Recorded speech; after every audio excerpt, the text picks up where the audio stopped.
You can still see a small memorial set up here for Sanchez Peck. He wasn't using the crosswalk just up the road when he stepped out into traffic, and witnesses say he was struck by a road grader. Brewing beer has become big business in Iowa over the last 2 decades. Back in 1997, there were only 10 breweries in the whole state.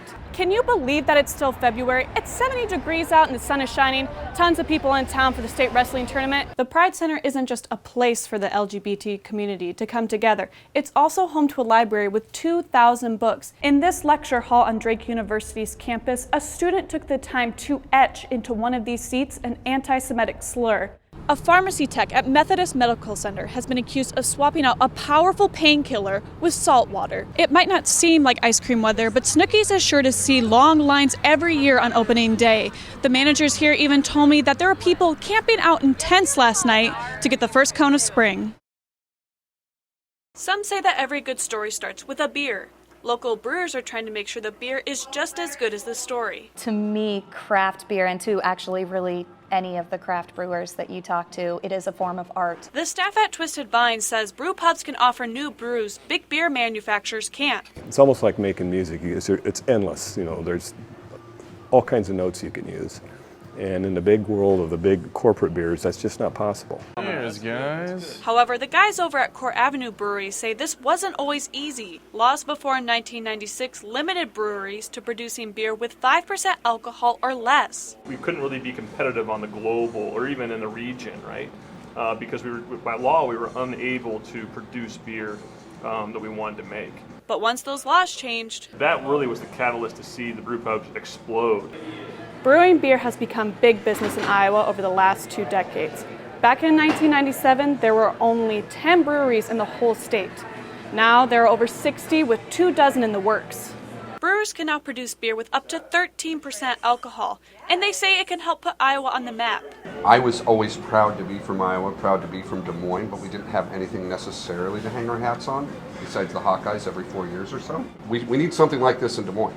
The ultimate goal of the Iowa craft beer industry is to put Iowa on the map and share it with the nation. But the craft beer industry has already made an impact here in Iowa by keeping money local. It's hard for somebody from out of state to take advantage of Court Avenue Brewing Company. You have to come here, right? And if you're going to take advantage of me, you're spending the money here locally, which means all the sales tax stays here. In Des Moines. Cheers. Cheers. Cheers. To that. Katherine Bauer for Drake Digital News. We had a report of shots fired. A frightful scene played out Sunday morning just blocks away from Iowa State's campus. I was shocked and my heart kind of started beating. It's really a scary thing to think that that's happening. Very unexpected, not something I would ever expect coming from Ames, Iowa. Police were originally responding to a fight at a bar a few blocks away. Shortly after, other officers reported someone shooting from their car into a busy crowd. Luckily, we had 2 officers on foot right in the area when the shooting took place, so they actually observed it as it happened. Both officers fired on the vehicle, which luckily got them to stop from shooting into the crowd. Police believe the shooter was involved at the fight at the bar.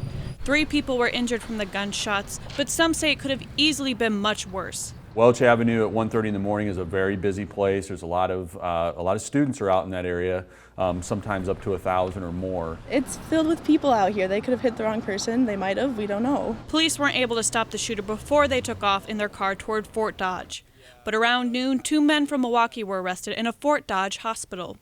4 men in total have been arrested on attempted murder charges. If you haven't talked to one of our investigators and you saw something you think is important, maybe you took a video on your phone or a picture, we'd love to see that. In Ames, Katherine Bauer, Channel 13 News. I normally get the Arctic Blast. I like the chocolate malt double malt. Vanilla. Typically, I always get a twist cone chocolate dipped. Today, everyone has their favorite kind of ice cream on their mind.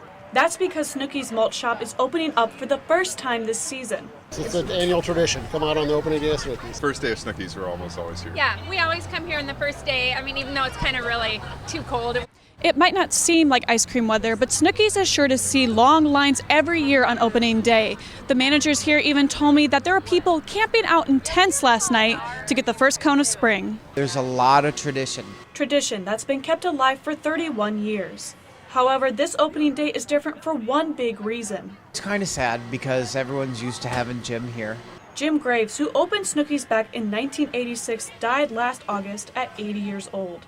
We are trying to do everything that Jim would have done. His legacy lives on as business begins once again. I'm glad they didn't close. I'm glad that an icon like this wasn't lost to our community. And Snooki seems to be all about the community. Everybody's here from the neighborhood. It's kind of the place to be seen and see folks. And have some good ice cream. After a long winter, everybody comes back out. But I would say not only, just for their good ice cream, but also the community. They're really big and good about that here. Some people say it's the community, others the ice cream, but some people don't even know why Snooki's is so good. I honestly have no idea. But it's adorable. We all love it. I mean, the sign's cute, the ice cream's good. In Beaverdale, Katherine Bauer for Drake Digital News.